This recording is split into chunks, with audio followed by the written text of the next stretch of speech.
Are you tired of getting obliterated in extraction shooters like Tarkov by other players, which are probably way younger than you with faster reflexes and more time to jump into these games?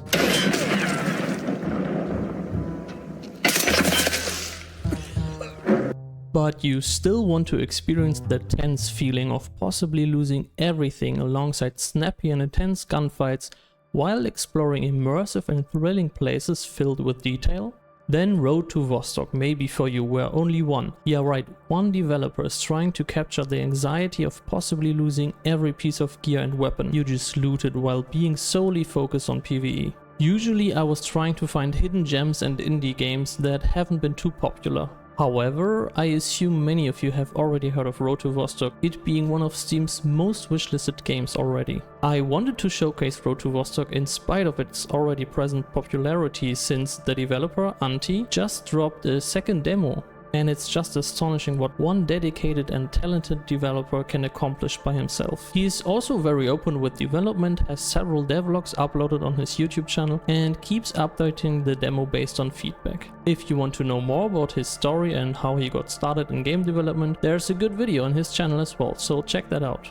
Taking inspiration from the eerie atmosphere of the Chernobyl exclusion zone in Stalker 2, the game embarks players on a journey through atmospheric environments filled with mysteries and compelling characters. At its core, these games encourages players to explore a vast sandbox world and immersing themselves in its dense atmosphere. While the initial goal is to reach the final zone, it serves just as a primary motivation for players to delve deeper into the world. Anti wants to offer a high-risk, high-reward ideology focused solely on PvE gameplay. Players are incentivized to carefully plan and prepare by scavenging in the starting zones before going through the more dangerous areas in pursuit of high-tier loot, fostering a sense of thrill and anticipation. Road to Vostok will offer a 3-zone layout starting with Area 05, which serves as initial low-risk region which is connected to Vostok, the most dangerous zone designed to host endgame content, with fierce enemies, more experienced soldiers to fight, advanced AI, but also with the rarest loot to find. These two zones are connected by what is referred to as the border zone. Each individual zone from Area 05 to Vostok consists of individual maps seamlessly linked by realistic transition points, such as roads, paths, tunnels and bridges, enhancing the sense of exploration and immersion. The maps are also all based on real-world locations. When done preparing for Vostok and you want to try to get the best loot in the game, the area can only be reached by taking one of the game's crossing points, using the border zone to reach the endgame region. Every single of these crossing points will have a unique game mechanic and a certain amount of risk involved. So you can't just straight up walk to Vostok in the beginning of the game, since some of the crossing points will require the player to have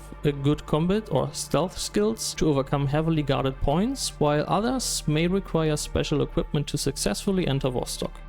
Antti, the developer, was influenced by his homeland, a border area in the southeast of Finland, when designing his concepts for the border zone of Road to Vostok. There's more to learn about this region and its military history if you're interested. You can search for the Salpa line. So let me know, what do you think of that PvE approach to extraction shooters so far? Is the component of multiplayer missing for you, or do you feel it's a compelling option to games like Tarkov? So let's get to the gameplay of Road to Vostok. Before starting to delve into the main part of the demo, it's advised to start in a small tutorial area created by Antti, which teaches you the basic control sets and lets you test some weapons. Your raids will always start by venturing out into the maps, spawning from one of the many shelters at which you can store gear and weapons. It's also the only place where the game can be saved. We as players will try to find new weapons and equipment while facing bandits and other enemies. Here's how Antti describes the looting part himself. Scavenge, storage and craft hundreds of unique items based on real-world parameters and progressive loot tiers. Find weapons, tools, consumables, medical items, military gear, electronics, apparel and much more. In the current demo we start off with a single Makarov pistol, some ammunition, food and a couple of medical supplies. supplies. In general, you are able to equip one main and one secondary weapon like a pistol. Similar to the Stalker series, we will find NPCs like traders later in the game. For the demo, there's one conveniently placed right outside our starting shelter with a rotating stock of supplies and weapons. On its roadmap, Road to Vostok promises to implement more intriguing parts for trader factions like quests and different types of specialized NPCs like the doctor or a gunsmith. Next to a crafting system, this should give the player a meaningful sense of progression and distinct ways of advancing in the game. Adding a more sophisticated armor system is planned as well. 5 single maps are part of the demo to explore so far. The shipyard, village, highway, radar and the minefield, which is one border zone guarding the endgame area of Vostok. These should give you some room to explore the systems of Road to Vostok and play around with its weapons and survival mechanics.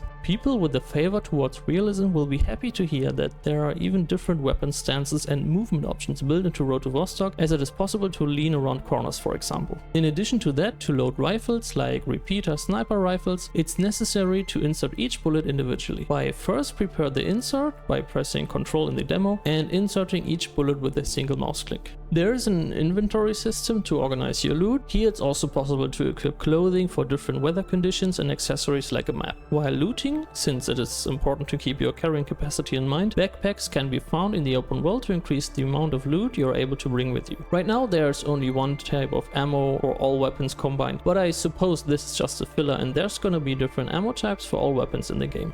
Not only are there many modern day weapons to be found, but also proper attachments are already included in the current demo to adapt to different situations and adjust the many guns to your individual playstyle. These can be switched on the fly as long as you got a suitable attachment to your weapon in your inventory. Road to Vostok's demo has an in-depth health system implemented already, with different types of injuries that must be cured by distinct medical items like bandages or medkits when getting wounded.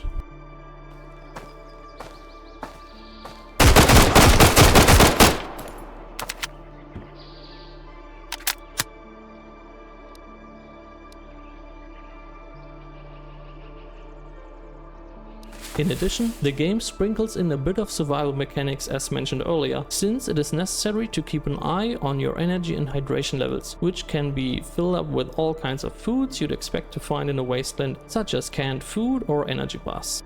We can also expect to have dynamic events included in early access, to keep the gameplay loop fresh and interesting. Features mentioned by Antti would not only be airdrops, ambushes or crash sites to explore, but also weather events such as rain and thunderstorms. In terms of AI and enemies, it is pretty barebone at the moment, but an AI overhaul was communicated. It is also important to keep in mind that this demo is to show a vertical slice of the final game and to test its core gameplay loop, which definitely is shaping up to be a strong contender for a PvE alternative to popular extraction shooters. For a closer look what's exactly planned, check out the roadmap on the newly updated Road to Vostok website. Talking about graphics and sound, after switching from Unity to the open source game engine Godot last year, the game doesn't stop to impress with its graphical fidelity considering it's a one-man show. Especially the weapon models already look mint and highly detailed. The animations while shooting and reloading are gonna please every gun enthusiast. Combined with its punchy weapon sounds, you will feel immediately immersed in its desolate world.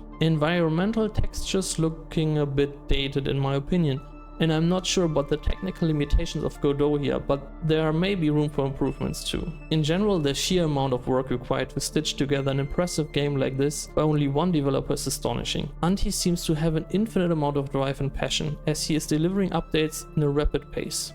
If you liked this overview, please consider leaving a like and subscribe for more to come on this channel.